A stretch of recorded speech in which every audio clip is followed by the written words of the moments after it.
Jigsaw real killer and ending explained.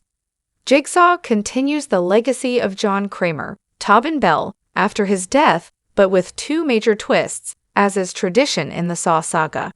7 years after the supposed final chapter of the Saw saga with Saw 3D, an 8th installment arrived to shake up what the audience thought they knew about John Kramer and his whole history as the Jigsaw Killer. Directed by the Spierig brothers, Jigsaw introduces viewers to a new group of players in Jigsaw's twisted games, all of them chosen as they have some dark confessions to make.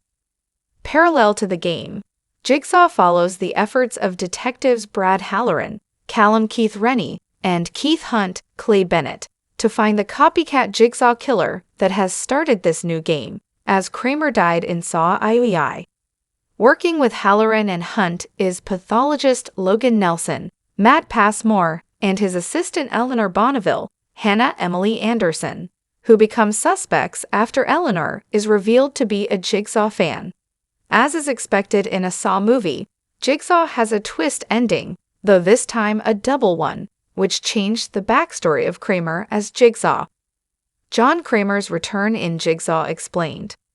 The big question running through Jigsaw is who exactly the killer is, as he talks like Jigsaw, uses the Billy puppet, and the traps all have Kramer's signature style, except Kramer has been dead for a decade.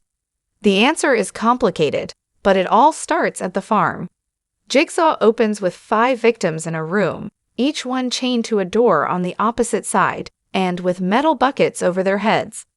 Of those 5 victims, only 4 make it to the next stage, and so on until only 2 are left: Anna, Laura Vandervoort, and Ryan, Paul Bronstein.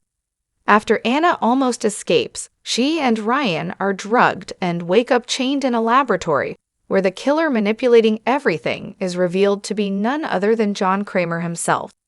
Anna recognizes him as they turn out to have been neighbors, with John acknowledging that she and her husband helped him a lot while he went through his cancer treatments.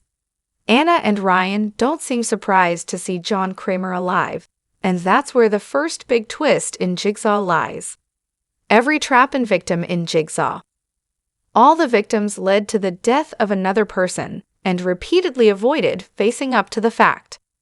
Before going into the first big twist in Jigsaw, it's important to go through the players and the traps they had to, or more like tried to, survive.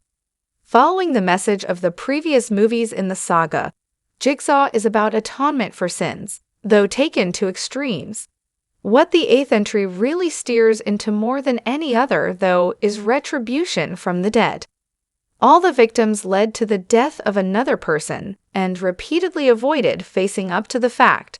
Carly, Brittany Allen, was a purse snatcher who stole the purse of an asthmatic woman who had an attack chasing her. Mitch, Mandela Van Peebles, sold a bike knowing its brake fluid was leaking. Ryan's drunken antics led to a car crash involving his best friends that he blamed on them. And Anna suffocated her baby and pinned it on her husband, who killed himself in prison. All of them took advantage of others to pass blame, something Jigsaw aimed to address. Each of the traps is made to make them confess their crimes and truly repent, though none of them manages to. First, all 5 players must shed blood as a form of sacrifice, and after one of them wakes up too late and can't save himself, each of the survivors gets their own challenge.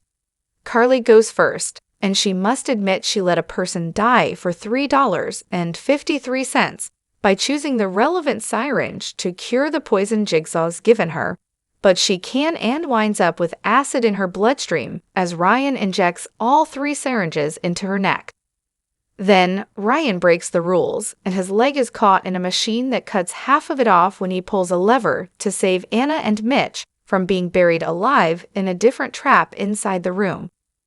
With Ryan now unconscious, it's Mitch's turn, and he has to experience the unchecked speed and ferocity of the bike he sold on a giant, spinning machine and press the brakes at the bottom, but he fails and is shredded by the machine. Ryan's fate is reminiscent of that of Adam in the first Saw movie, both left to die completely alone and chained. Anna and Ryan are the last ones standing, and at the above-mentioned lab, they are given the chance to recognize that salvation doesn't come from more murder when Kramer leaves a shotgun loaded with one shell for them to use, saying it's the key to their freedom, and he was right, as he hid the keys to their chains in the shell. Anna takes the shotgun to kill Ryan, but it backfires and kills her, destroying the keys and thus leaving Ryan to die there as well. Jigsaw's two timelines explained. The first twist in Jigsaw, which explains how John Kramer returned, is that the movie is told in two timelines, one in the past, before the events of the first movie, and the other in the present, a decade after Kramer's death. In the end, it's revealed that the farm sequence was actually Jigsaw's first game, when he decided to seek retribution for his cancer diagnosis and try to make others appreciate life. That's why he went for flawed people he knew, why none of them had any idea what was going on, and why they didn't follow the rules. This twist in Jigsaw also provides a few more pieces of how Kramer became Jigsaw. The farm was owned by Kramer's wife, a key presence in the later original films, and who was killed in Saw 3D, and among its livestock were pigs, providing some explanation for his affinity with the animal. There were actually quite a few clues that things weren't perfectly lined up that initially seemed like timeline flubs, such as the bodies that turned up counting down the murders having different wounds compared to what was shown at the farm. In the present timeline, there was a copycat Jigsaw killer who had Kramer's MO so well studied that they successfully fooled the detectives, and what they were doing was recreating Jigsaw's very first game now with criminals that Detective Halloran had let go as victims. And that's where Jigsaw's second twist and killer reveal is. Who the Jigsaw copycat really was. Until the Kramer reveal, Jigsaw throws out plenty of copycat potentials. The first obvious option is Eleanor, a big fan of Jigsaw who gets perverse enjoyment out of working on Jigsaw victims, and is so obsessed with Kramer and his games that she acquired various traps and kept them in her studio, and she went as far as building one of his undiscovered first experiments from Kramer's blueprints. Things soon flip when Logan suspects Halloran is the killer, as he's known for breaking the law and for his brutal ways. These accusations end up being part of the real killer's plan, as the Jigsaw copycat is actually Logan. He was the hospital worker who accidentally mislabeled Kramer's first scans detailing cancer, leading to a late diagnosis, and thus inadvertently creating Jigsaw. Logan was one of the original 5 players in the first game, the sleeping one who was seemingly killed in the Buzz Saw trap. However, the lack of severity of his crimes played on Kramer's sympathy, and he decided to save him at the last minute and take him in as an apprentice. Logan's purpose wasn't just copying Jigsaw, but evoking that initial game to get revenge on Halloran. Logan and Kramer then worked together on the classic traps, including the reverse bear trap, which Logan showed a particular interest in when seeing them in Eleanor's studio, and developed their doctrine. They don't show anger or vengeance, but speak for the dead. Logan's purpose wasn't just copying Jigsaw, but evoking that initial game to get revenge on Halloran. Among the many shady things Halloran did as a detective was letting murderers free and causing the deaths of innocents, including Logan's wife, who was killed by Edgar Munson, a player in Logan's game. For his plan to work, Logan adjusted audio from Kramer's original tapes to create new recordings and sourced frozen blood to make it look like Kramer survived. Logan's victims were all linked to Halloran so he could frame him, and even planted the puzzle pieces of the victim's skin in his freezer. Logan's plan lures Halloran to the farm, where they fight and Logan tells Eleanor to run, and he and Halloran suddenly find themselves in a final trap with laser neck braces. The lasers will go off and cut their heads unless they confess to their true crimes, but Logan's is a fake, something he reveals just before slicing Halloran's head into 8s. Logan recorded Halloran's confession before revealing the whole scheme, along with the skeletons of Anna and Ryan, to him, and sliced the detective's head with the laser before leaving the room. How the Jigsaw ending compares to other Saw movies. When it comes to the Saw franchise, the endings of the installments are likely the most memorable part.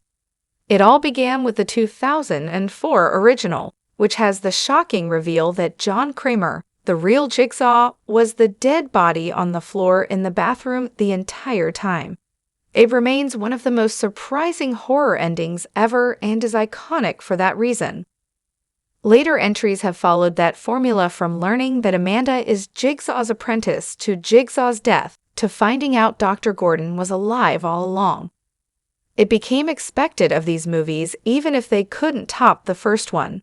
However, Saw IV took an interesting route that puts it in line with what happened in Jigsaw. Both Jigsaw and Saw IV play with time, and only reveal that to the audience during the third act. In 2007's Saw IV, it was revealed that the events of the film were happening concurrently with Saw IV.